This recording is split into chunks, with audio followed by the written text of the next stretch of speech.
Panginoong Diyos, kami po ay muli lumalapit sa iyo sa panalangin. Humihiling na kayo po ang maging tagapagsalita.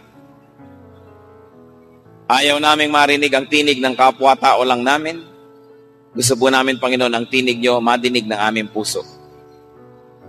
Marapatin niyo po ang inyong lingkod na maging tagapagsalita niyo, subalit lahat po ay sa inyo manggaling. Tungtungan niyo po ng inyong paang inyong lingkod at maitaas namin kayo. At ang salita niyo maging pagkain naming lahat. Tinatanggihan namin ang anumang mga pandaraya, panlilito, panlilinlang ng kaaway sa pangalan ng Panginoong Hesus. At tinatanggap lang namin, Panginoon, yung katotohanan na sa inyo nagmumula. Maitaas namin kayo sa aming pagsamba at pagpalain niyo po kaming lahat. Hiling po namin sa pangalan ng Panginoong Hesus. Ano po ba ang natatawag natin na pinagkakaabalahan at iniisip nitong si Paul? What was Paul's preoccupation?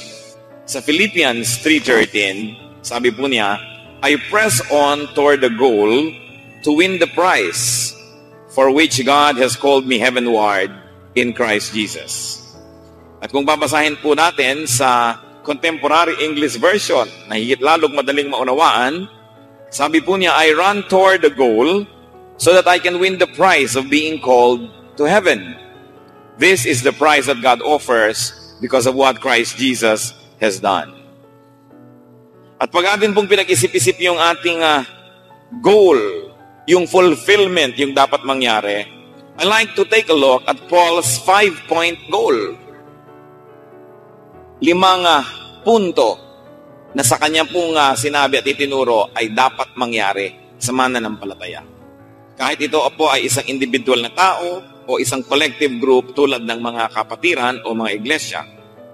Philippians 3 verses 10 to 11, I want to know Christ and the power of His resurrection and the fellowship of sharing in His sufferings, becoming like Him in His death, and so somehow to attain to the resurrection of the dead.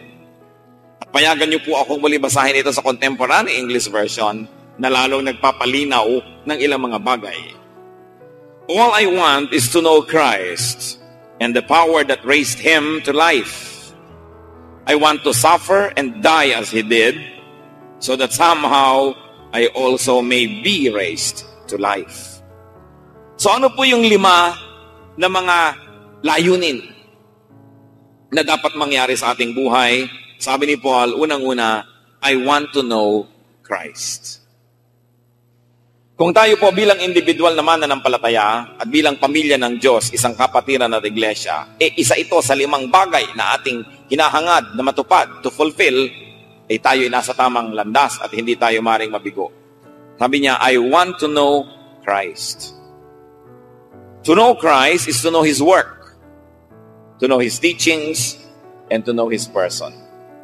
Paano nakikilala ang Panginoong Hesus? Alamin at kilalanin ang kanyang gawain, ang kanyang katuruan, at ang kanyang personalidad.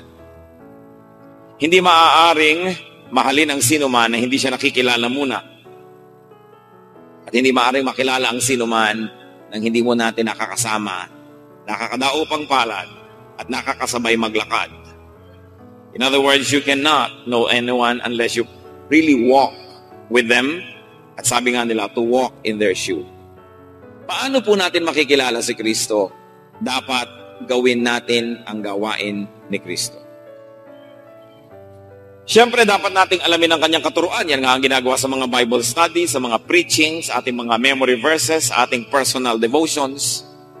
At siyempre, kinikilala natin ang kanyang pagkatao. Subalit, meron pong lalim ng pagkakilala sa Diyos na yun lamang gumagawa ng gawain ng Panginoon ang siyang makababatid.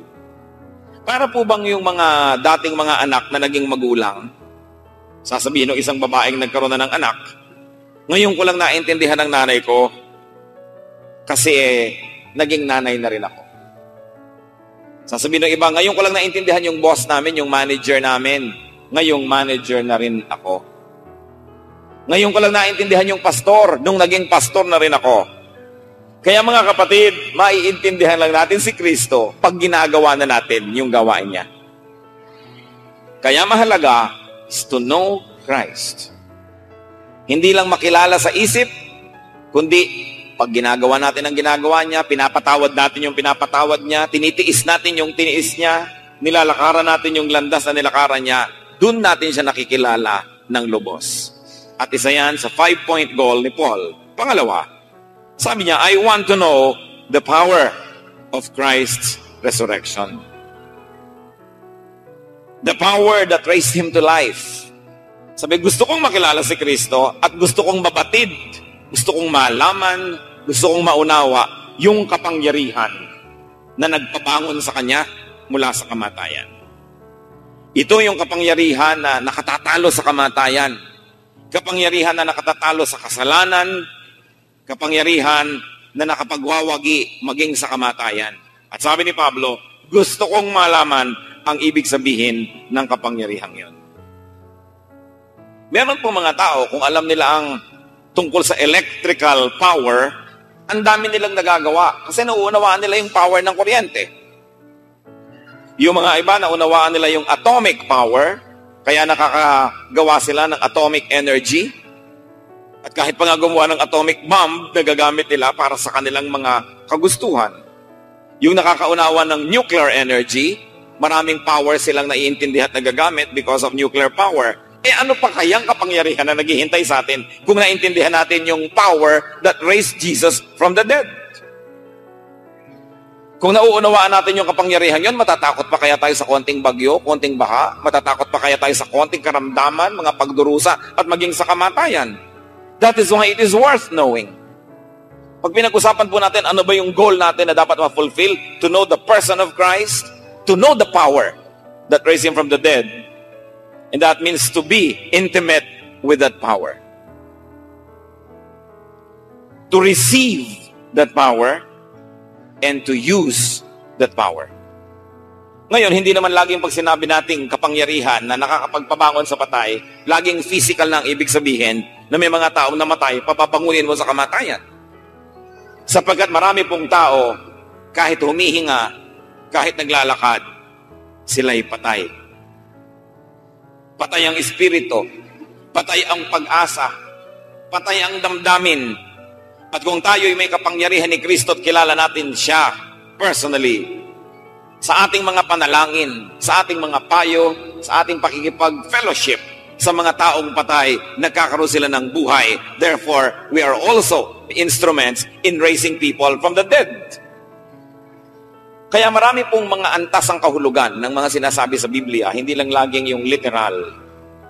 So it is important, kayo mga kapatid, alam niyo ba yung power na yon? Naranasan niyo na ba yon? Na may taong walang pag-asa, pero nung nilapitan ninyo, kinausap ninyo, anong nangyari? Nagkapag-asa. Hindi kilala ang Panginoon. Nung kinausap niyo, nakilala ang Panginoon. Dating patungo sa impyerno, patungo na sa langit.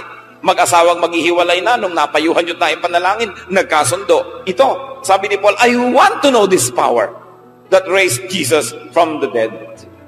Kaya importante po na ito ay atin ding mabatid. At pangatlo, sinasabi po niya, I want to know the fellowship of sharing in His sufferings. Muli, hihiram tayo sa Contemporary English Version, sa Philippians 3:10. At sabi, I want to suffer as He did. Hindi ko po alam, mga kapatid, kung kasama ito sa inyong gustong marating.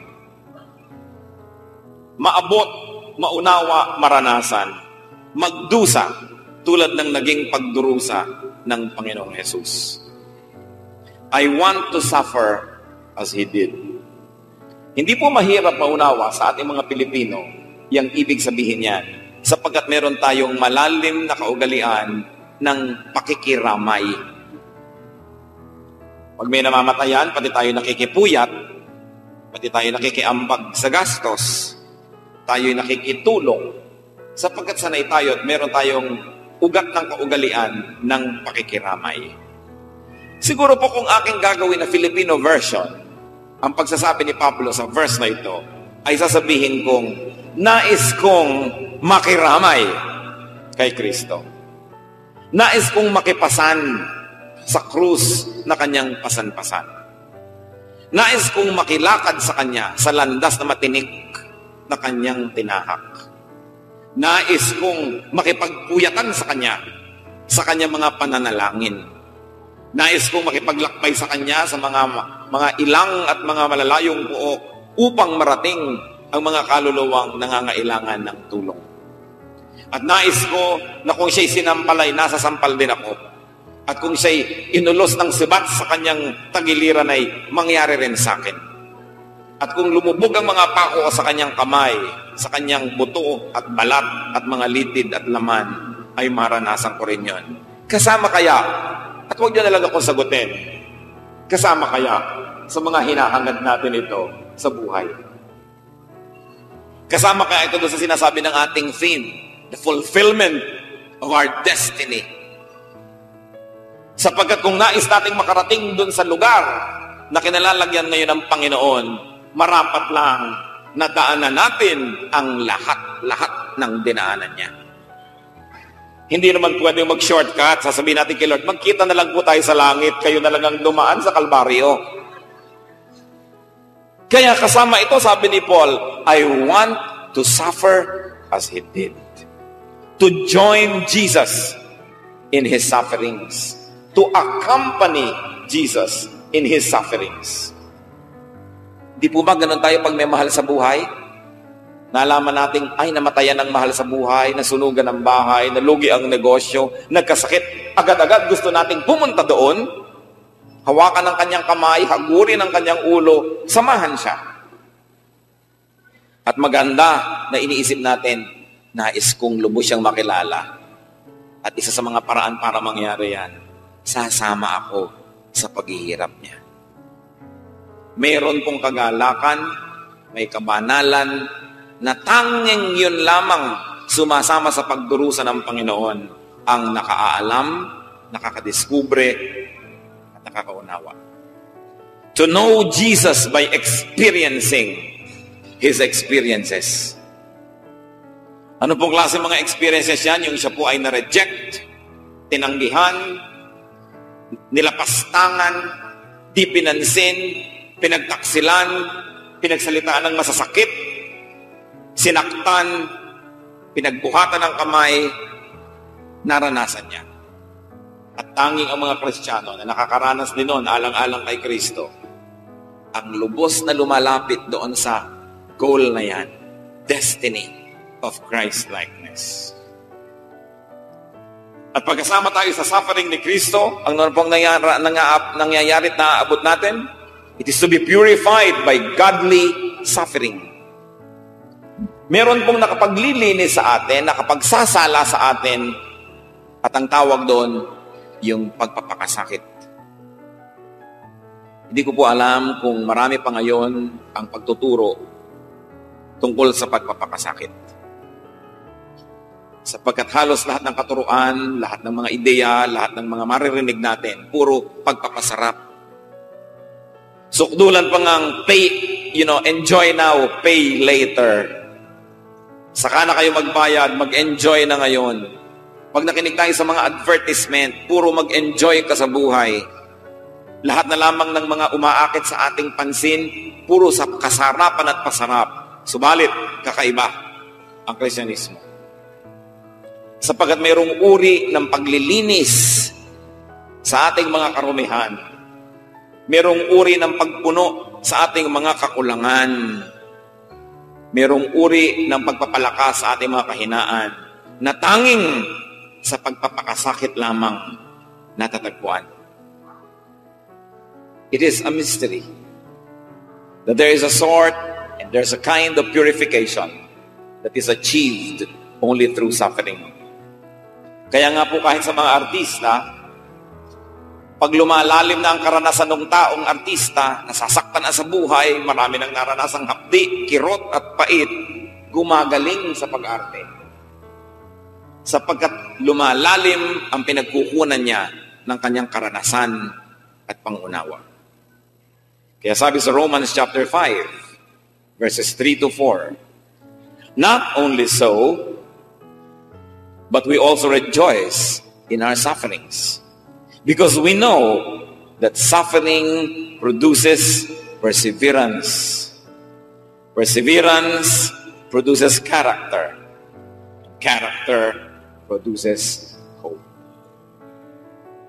Kailangan, kahit po mga tao, pag walang karanasan, walang katuro-turo, napakababaw ng paningin, ng pananaw, ng pagkatao. Kaya mahalaga yun. Isang goal, sub-goal po ng pinag-uusapan nating pangatlo, to fellowship with Christ through sharing in His suffering. It is also the way to share in Christ's glory. Sino po ang malalapit sa inyong kalooban? Yung bang kasama nyo sa saya o yung nakasama nyo sa hirap? Siyempre, yung kasama natin sa hirap, yung karamay-damay natin. Kaya, hindi mahirap isipin na higit lalong lumalapit sa kalooban ng Panginoong Hesus yung mga nakakasama niya sa hirap. Iba ang pinagsamahan sa hirap. Kaya, kung gusto nating makasama sa luwalhati ng Panginoon, kasama, tinatanggap natin, at sa ilang punto'y hinahanap pa nga yung uri ng banal na pagpapakasakit kung kinakailangan magdusa. Romans 8:17-18. Now, if we are children, then we are heirs, heirs of God, and co-heirs with Christ, if indeed we share in His sufferings, in order that we may also share in His glory. I consider that our present sufferings are not worth comparing with the glory that will be revealed in us. So, sa madaling salita, sinasabi niya, tayo nga ay mga tagapagmana kung kasama tayo sa pagdurusa. Tayo nga ay kasama sa pag-ani kung kasama sa pagtatanim. Tayo ay kasama sa luwalhati kung kasama tayo sa pagkaaba ng Panginoon. At sub-goal pa rin yan, sinabi ni Paul, I want to fellowship through suffering is to receive Christ's comfort. 1 Peter 4:13, but rejoice that you participate in the sufferings of Christ, so that you may be overjoyed when His glory is revealed. Ano po bang mga pagpapakasakit yan? Kailangan ba nating hiwain ang ating likod at hampasin? Hindi yun. Kailangan ba tayong magpapako sa krus? Magpasa ng krus? Hindi yun, sapagkat ginawa na yun ni Kristo. Hindi na natin kailangan gayahin, sapagkat kaya nga niyang ginawa para huwag na natin gawin. At kung balak niyong gayahin niyo hanggang dulo dahil siya'y namatay sa krus. At gayahin niyo rin hanggang sa pagbangon. Ngayon, hindi niyo kayo mamamatay. Hindi kayo babangon. Huwag niyo nang simulan ang mga paghampas-hampas at pagpapako-pako. Dahil hindi rin naman kumpleto yan eh. Ano ngayon ang suffering na pinag-uusapan natin? Di yung ganito, inis na inis ka sa iyong kapwa, gusto mo na siyang suntukin, abutan mo na lang ng tinapay, yung ganong klase mga suffering. Yung gustong-gusto mong tumingin dito sa sexing taong itong nagdadaan at talaga namang ang pagnanasa mo ay gano'n na lang ay iniiwas mo ang iyong mata. Yung ganong klaseng mga suffering. At tititigan mo na lang ang iyong misis. Sa bagay ay hindi naman yata suffering yon. Yung gustong-gusto mong sumama sa agos ng mundo, tinitiis mo. Yung kikita ka ng kelaki-laki kung gagawa ka ng konting mali, pero hindi bali ng konti ang kita, basta tama ang ginagawa. Yung ganong mga pagdurusa. Yung mga sanay, sisikat ka kung tutungtong ka sa ulo ng iba, pero hindi bali ng hindi sikat. Yung pagtitimpi, pagtitiis, pagpipigil sa sarili. Ito po ang mga pagdurusang hinahanap sa atin ngayon. Hindi yung gagayahin natin, yung physical na pagpapahirap na ginawa sa Panginoon. Sapagkat kung hindi nga natin kayang kompletohin hanggang kamatayan at muling magkabuhay, huwag na lang yung klaseng suffering na yun. At pag nagtitimpi kayo, mararamdaman nyo, ganito pala ang pagtitimpi ng Panginoon. Kung tayo inaalipusta, pinagsasabihan ang masasakit sa kabila ng mabubuti nating ginagawa, at hindi tayo gumaganti, sasabihin natin, itong ito ang naranasan ng Panginoon. Kaya sasabihin mo, kaya nakikilala ko siya. Ganun pala siya kadakila. Ganun pala siya kabuti. Ganun pala talaga. Dapat ko siyang sambahin at tularan sa aking buhay.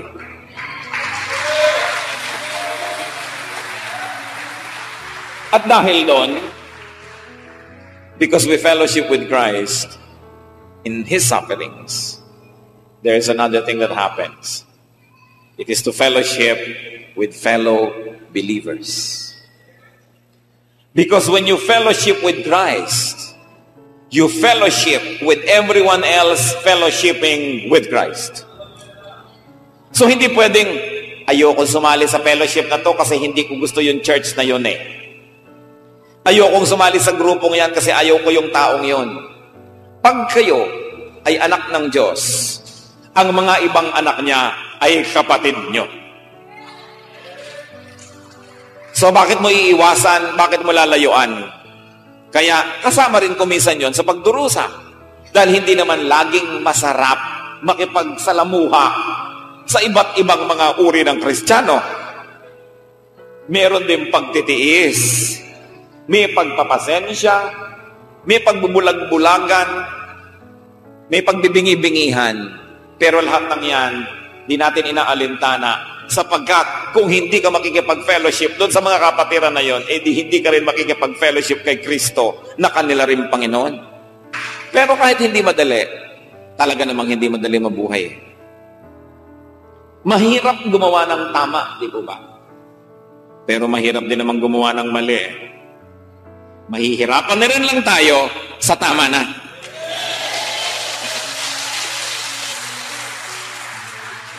Hirap din lang at hirap, sundin na ang kalooban ng Panginoon. Meron pa pong pang-apat na layunin itong si Paul, kasama dapat sa ating goal, sa ating destiny na gustong maabot. Sabi niya, I want to become like Christ in His death. Parang pahirap yata ng pahirap itong mga ambisyon na ito.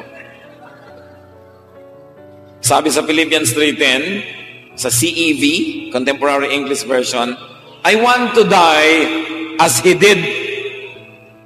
Siyempre, hindi naman literal yan na ibig sabihin mamatay din sa krus. But, to die for others. Yung mabuhay at mamatay para sa iba.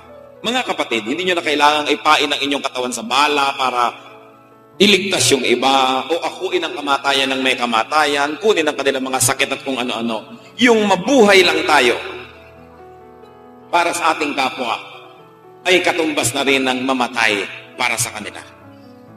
So tayo ba'y nabubuhay para sa ating kapwa? Sa makatuwid kung meron tayong gagawin na makakatisod sa kanila, huwag na lang, magtitiis na lang tayong huwag gawin kasi may matitisod eh. Yun ang ibig sabihin ng mabuhay para sa kapwa, mamatay para sa kapwa. Because the things you live for are the same things you die for. So when you live for others, it's as good as dying for others. So pag sinabi ni Paul, I want to die like Christ died, it is the essence of dying for others. At ano pa? As a link between God and people. Ang buhay, ang kamatayan ng Panginoong Jesus ay nagsilbing parang humawak sa Diyos at humawak sa tao. Through Christ, people and God are linked. At ano pa pong ibig sabihin to die like Christ? To die submissively to God's will. Mabuhay at mamatay, sumusunod sa Diyos. At panglima, sabi po niya, I want to attain the resurrection from the dead. Muli, hihiram tayo sa Contemporary English Version, Philippians 3:11, I want to be raised to life. Yun po yung goal. Gusto ko, pag bumagsak ang katawan ko, namatay ang katawan ko, babangon ang aking espiritu at sasama kay Kristo. Isang pinaka-ultimate na goal, destiny ng isang Kristiyano. Paul wanted to pass from life to life. Ayaw niyang maranasan ang kamatayan. Yung katawan lang ang mamamatay, pero hindi ang Espiritu. John 5:24, I tell you the truth. Whoever hears my word and believes him who sent me has eternal life and will not be condemned. He has crossed over from death to life. Hindi na mamamatay, tumawid na mula sa kamatayan tungo sa buhay. At naka-past tense na po yan, inaaring naganap na, bagamat ang ating katawan ay narito at buhay pa. Pero kung nangyari ito, automatically, we pass from death to life. And Paul wanted death to become great gain. Sabi niya sa Philippians 1:21, for me, to live is Christ, and to die is gain. Kung ang buong buhay po natin ay naipamuhay para kay Jesus, yung kamatayan, baliwala. Kasi nagiging pinto lamang yon na dadaanan natin patungo kay Jesus, patungo sa kabilang buhay. To live is Christ, to die is gain. Pero siyempre, kung magiging honest tayo sa sarili, ayaw pa nating mag-to die is gain. Kung maaari sana'y to live is Christ muna. At habaan, nawa. Pero kung sakasakaling ayan at di na maiiwasan, edi salamat na rin dahil to die is gain. Nangyayari lang po yung kapanatagan ng Espiritu na masabi natin to die is gain kung naganap yung una na to live is Christ. Kaya unahin ang Panginoon. At kung dumadating ang mga unos sa ating buhay, sukdang kamatayan, wala tayong dapat ikatakot o ipagsisi. Kaya si Paul, nung may edad na at halos ay malapit ng sumakabilang buhay, ay nagdadalawang loob. Sabi niya sa Philippians 1:23, I am torn between the two. I desire to depart and be with Christ, which is better by far. Sabi ni Paul, gusto ko sanang lumawig pa ang buhay ko dito sa lupa para mapaglingkuran ko pa kayo. Pero nagdadalawang loob ako dahil gusto ko rin namang sumakabilang buhay na nang makasama ko na si Kristo dahil tiyak kong mas masarap yon kesa kayo ang kasama. Pero sabi niya, ang Panginoon ang masunod. So what is the Christian's destiny? Introduction pa lang po yun eh. Ngayon ipag-usapan na natin ang tema na inyo pong nais pag-usapan. What is the true destiny of the Christian? The true destiny of the Christian and the goal of all of us, personally and corporately, is spiritual maturity. Yan ang ating goal. Yan ang ating destiny. Ephesians 4:1-13. It was He who gave some to be apostles, some to be prophets, some to be evangelists, and some to be pastors and teachers, to prepare God's people for works of service, so that the body of Christ may be built up until we all reach unity in the faith and in the knowledge of the Son of God, and become mature, attaining to the whole measure of the fullness of Christ. Lahat po ng ginagawa natin sa church dahil dito sa mga verses na ito. Kung may ginagawa tayong hindi nakatugma dito, baka nagsasayang tayo ng oras, ng pagod, ng salapi, ng panahon. And what are the three elements of maturity? Hindi po ba't si Kristo ang ating Panginoon? Tayo'y Kristiyano, ibig sabihin, dapat tayong maging kamukha ni Kristo. Yon ang goal natin, maging kawangis ni Kristo. Na kung tayo, nung bago nagkasala si Adan at si Eva, at tayo personally, nasa ganitong taas at antas ng kabanalan, bumaba dahil sa kasalanan, tayo'y na born again, na saved, nakilala ang Panginoon, tumigil ang ating pagbulusok, at ano naman ang dapat nating gawin? Umakyat para bumalik dun sa antas ng espiritualidad na nawala dahil sa kasalanan. Yun ang ating destiny, bumalik sa wangis ng Diyos. Sapagkat si Adan at si Eva na nilikha ng Diyos, nilikha sa wangis ng Diyos. Pero nasira yon dahil sa kasalanan. Ano ngayon ang goal natin? Bumalik sa wangis na yon to be changed from glory to glory. At ano pong sinabi sa Ephesians 4:13 na dapat mangyari para yon ay ma-achieve? The three elements of maturity: works of service. Goal natin to serve. Because when people serve, the church and the individuals in the church grow. Kaya nga binanggit po dito yung maraming gifts. Meron daw pastor, meron daw propeta, may evangelist, may teacher, may apostle. Ibig sabihin, ang daming ibinigay ng mga gifts para kumpleto ang ministration to the church. So kung yung gifts natin, isinusuko natin sa iglesia, ibinibigay natin sa gawain ng Panginoon, sa paglilingkod natin, ang lahat ng pinaglilingkuran, lalago, magiging mature. They will mature to the point of serving. Habang hindi pa tayo nagsaserve, kulang pa ang maturity.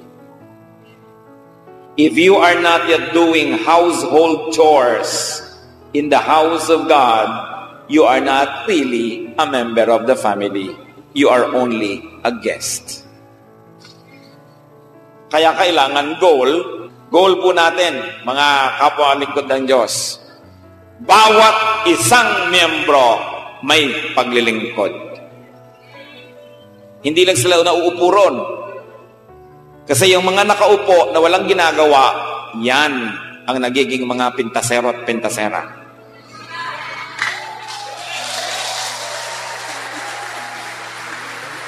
Siyempre, walang ginagawa. Makikita ni Taning, bakit wala siyang ginagawa? Mabigyan nga ng gagawin. Kaya ang goal natin, bawat isa may ginagawa. Kasi naiiba yung pananaw mo eh. Kung ikaw, bisita lang, makikita mo, ba't madilim? Bakit marumi ang mga silya? Bakit ganito? Bakit ganon? Pero kung kasama ka sa mga gumagawa, isa ka pang nagpo-protect sa church mula sa mga nagpipipintas na ito. Kailangan lumipat from guest to host. Importante yon. Goal natin yon. Service. And when people serve, what is achieved? Unity in faith. Unity in the knowledge of the Son of God. Sapagkat pag tayo nagkakasama-sama at nagbabayanihan at nagtatrabaho, nalilimot natin yung maliliit na bagay na pinalalaki ng mga walang ginagawa. Dumadali ang ating unity. Nagkakaintindihan tayo. Nagkakaroon tayo ng malasakit sa gawain at sa kapwa manggagawa.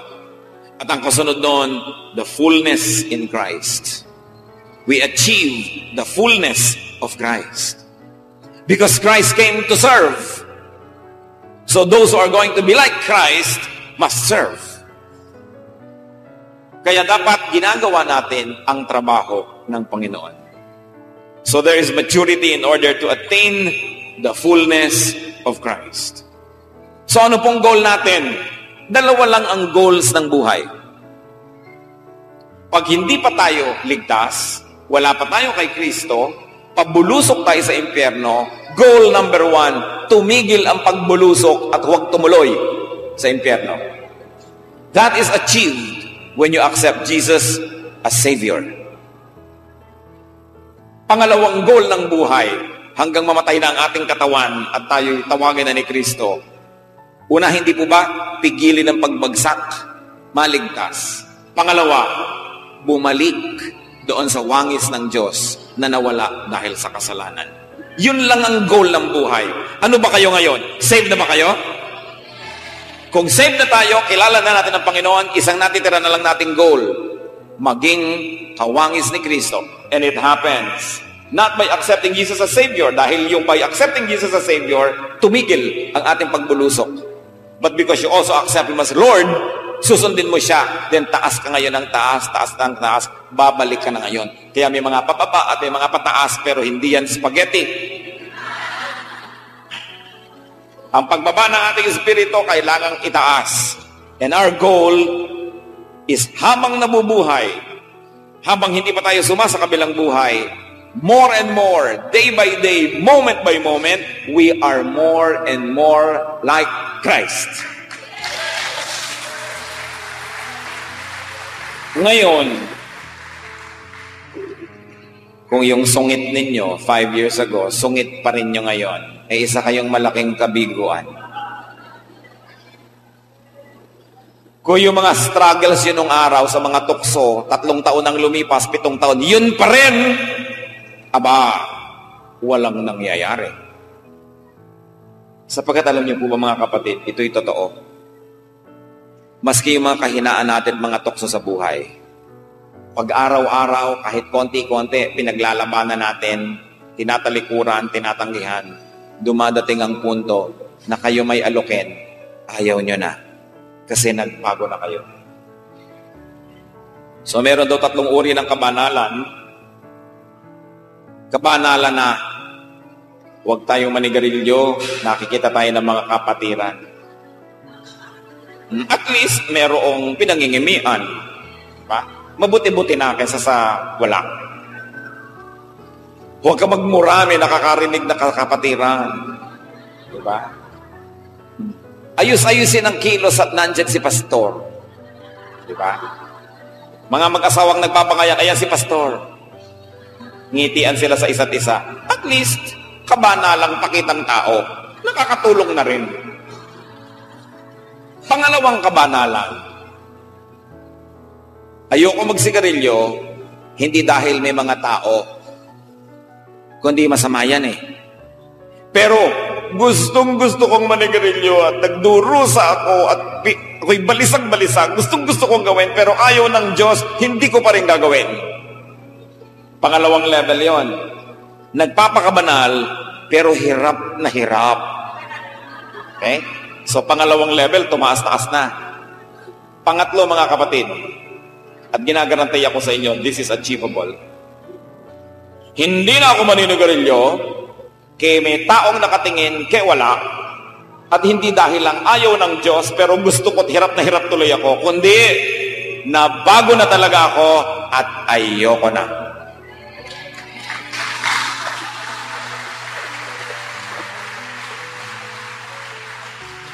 Hindi nyo ba ninanais na dumating tayo sa ganong level ng buhay?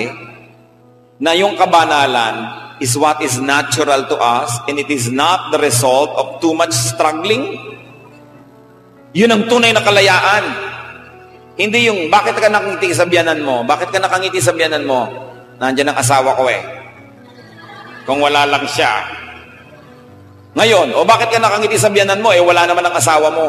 Kasi utos ni Kristo eh. Ang totoo, gusto ko ihulog sa hagdan niyan, pero ngingitian ko na rin kasi utos ni Kristo. Ngayon, pangalawang level. Pangatlo, ba't ka nakangiti sa biyanan mo? Kasi love na love ko na siya. Pwedeng mangyari.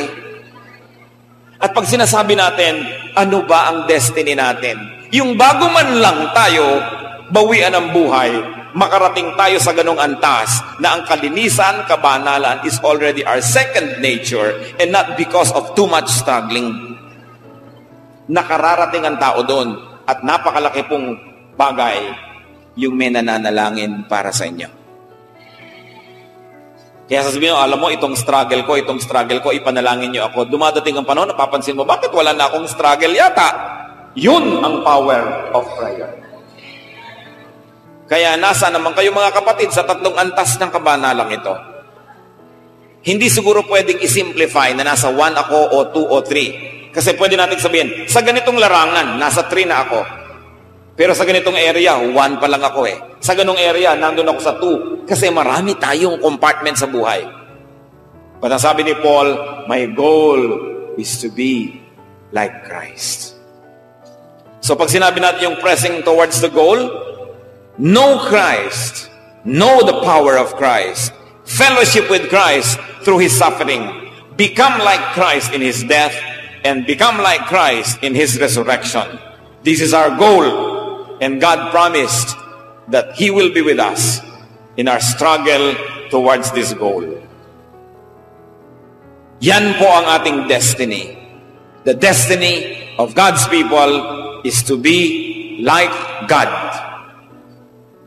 Kaya ang sabi sa Hebrews 12, verses 1 to 2, Therefore, since we are surrounded by such a great cloud of witnesses, let us throw off everything that hinders and the sin that so easily entangles, and let us run with perseverance the race marked out for us. Let us fix our eyes on Jesus, the author and perfecter of our faith, who, for the joy that was set before him, endured the cross, scorning its shame, and sat down at the right hand of the throne of God.